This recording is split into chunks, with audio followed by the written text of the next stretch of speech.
অপরাধ করেছেন যার কাছে, স্বীকার করবেন তার কাছে। আপনি বিনা কারণে আমার মুখের উপর একটা থাপ্পড় দিলেন, আর কাবা শরীফের গিলাফ ধরে বলছেন আস্তাগফিরুল্লাহ, হে আল্লাহ আমারে মাফ করে দাও। কিয়ামতের আগে মাফ পাবেন না, কারণ আপনি তো আল্লাহর গালে থাপ্পড় দেননি, দিয়েছেন আমার গালে।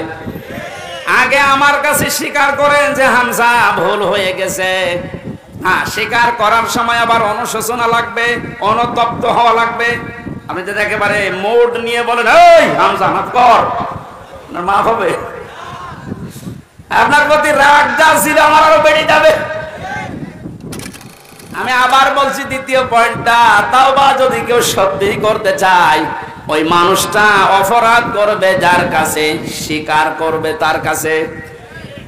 আপনি অপরাধ যদি আপনার স্ত্রীর কাছে করে থাকেন, অবশ্যই স্বীকার করবেন স্ত্রীর কাছে, এটা কোনো দোষের কিছু না। স্ত্রীর কাছে দোষ করেছে আর শ্বশুরের কাছে বলছে শ্বশুর আমারে মাফ করে দেন, হবে না। বিনা কারণে আপনি আমাকে পুলিশের হাতে তুলে দিলেন, আমি কিছুই জানি না ওই বিষয়ে, আর আপনি মাফ চাচ্ছেন মসজিদে নামাজ পড়ে, কিয়ামতের আগে মাফ পাবেন না। এইটা মনে হয় এলাকায় আছে।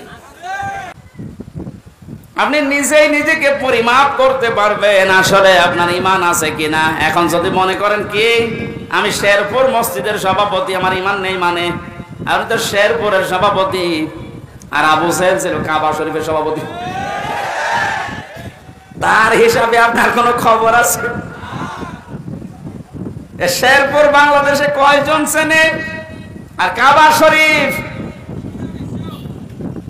সেই জায়গার সভাপতি হয়েও বেঈমান ও জাহান্নামে গেছে, আর আপনি শেরপুরের সভাপতি হয়ে বগল বাজাচ্ছেন যে আমার ঈমান নেই। মানে ভালো কাজ যার কাছে আনন্দ লাগে না, অন্যায় দেখলে যার কাছে কষ্ট লাগে না, সে যেই হোক ওটা বেঈমান। ঈমান আছে কিনা হামজারে জিজ্ঞাসা করা লাগবে, আপনি নিজে টের পাচ্ছেন। সুতরাং ঈমান যাদের আছে, হাদিস অনুযায়ী আল্লাহ পাক তাদেরকে ডাক দিলেন, হে ঈমানদারেরা। আমি আয়াতের তাফসীর পড়তে গিয়ে পেয়েছি 89 জায়গায় আল্লাহ পাক এই শব্দটা কোরআনে দিয়েছেন। আর যখনই ঈমানদারকে তিনি ডাক দেন, তখন তার কুদরতি হাত এভাবে উঁচা করে ডাকেন, ইয়া আইয়ুহাল্লাযীনা আমানু। জোরে বলেন আল্লাহু আকবার।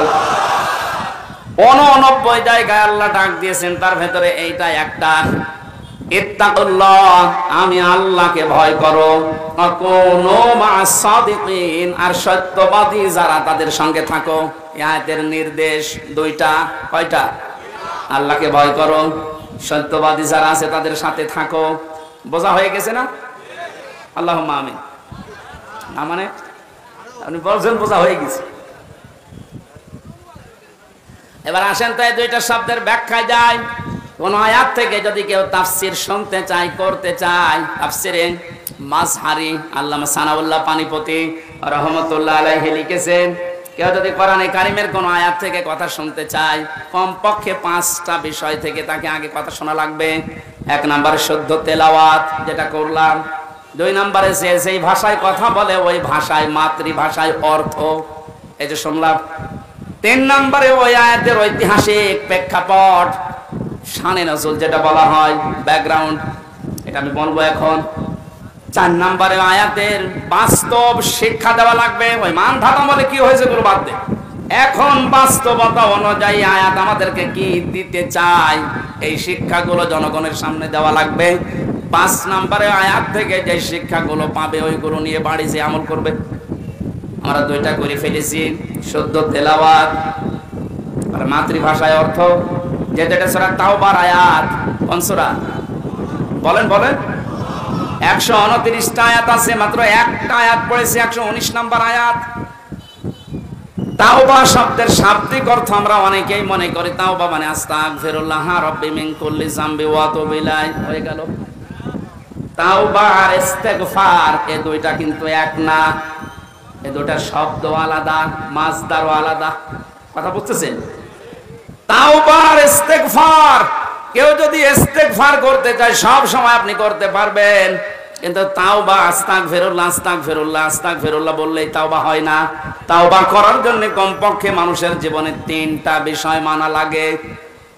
ইস্তেগফার আর তাওবার ভেতরে পার্থক্য এই, কোন মানুষ যদি তাওবা করে ওর পেছনের অপরাধগুলো শুধু আল্লাহ মাফ করে দেয় না, ওই পুরা জায়গাটা আল্লাহ নেকি দিয়ে ভরাট করে দেন। এখানে যারা এসেছি আজকে আমরা শুধু ইস্তেগফার না, তাওবা করার মতো তাওবা করে বাড়ি যাব। পেছনের অপরাধগুলো শুধু যেন মাফ হয়ে না যায়, ওই জায়গাটা যেন আল্লাহ নেকি দিয়ে ভরাট করে দেয়। বলেন আমিন। এক নম্বরে যদি তাওবা কেউ করতে চায় তাকে বলা লাগবে আল্লাহ আমি অপরাধী, আমি। এই স্বীকৃতিটা এই পৃথিবীতে মানুষ দিতে চায় না।